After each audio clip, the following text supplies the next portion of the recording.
So magandang hapon po. Today is Friday po. Magluluto po kami ng biko. Kasi panangalian po namin for today. Ang gagawin po natin, magluto tayo. So, directly, nakita na natin, naluto na natin yung sinaing. Nandun na isasawag natin mamaya. So, the first thing that we are going to do, ininit na natin ang gata. Sabi ko sa gata, 1 kilo is minimum of 3 gata. So, kailangan natin ang gata. Magagatain mo talaga siya before mo siya, palalangisin mo siya bago talaga ilalagay ang biko. Para if ever na wala ka refrigerator, umabot siya ng 3-4 na araw ang biko. So, ito yung gata. Sabi ko sa bumili kanina, sabi, sir, ilang piga? Sabi ko, piga. So, ito, no? Mag-cooking demo natin. Habang ginapaluto na pinapagata natin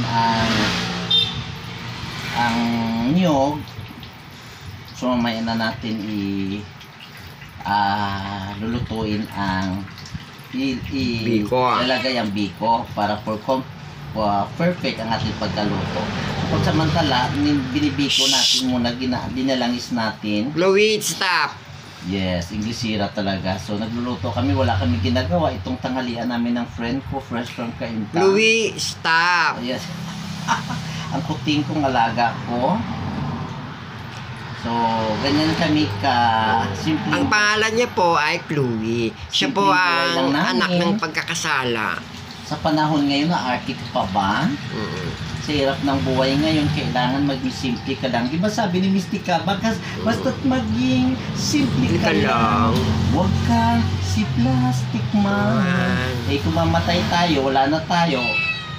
Lalagay tayo sa isang kahon, ordinaryo mang kahon o maganda, wala din, mabubulok din tayo. Nakikita mo sa mga vlogs, yung mga after 5 years, wala na, that's true. Ngunit ang patutungan na isang tao sa kabilang buhay, kasama si Lord na naghari sa sanlibutan. Amen po ba? Kaya nagpakamatay sa cross ng Kalbaryo dahil binayaran ang ating kasalanan. Kaya sabi, I am the way, the truth, and the life. No one comes to the Father except by me. Tama ba yun? Yes. So mamaya we'll continue my vlog, pagluto ng biko. Maraming salamat po at nabayanan mo na yung aking vlog.